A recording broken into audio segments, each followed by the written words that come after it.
Welcome to Samba Samba. Enjoy the video. In this video, I will explain how to change coolant in a VW Golf Mk7. First, ensure your engine is completely cool to avoid serious burns. Always prioritize safety by using sturdy jack stands and wearing protective eyewear. Gather your new G13 coolant, a large drain pan, and essential tools like a screwdriver and pliers.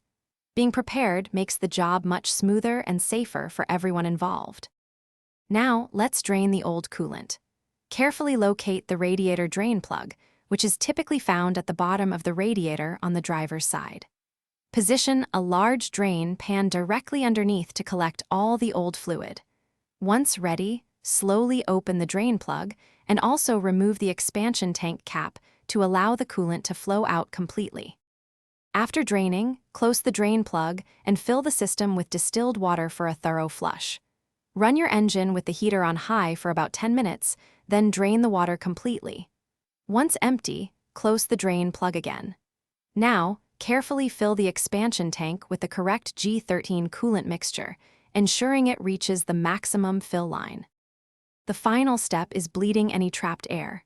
Start the engine with the heater set to its highest setting.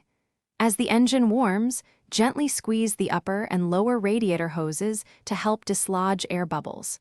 Keep a close eye on the coolant level in the expansion tank and top it up as necessary.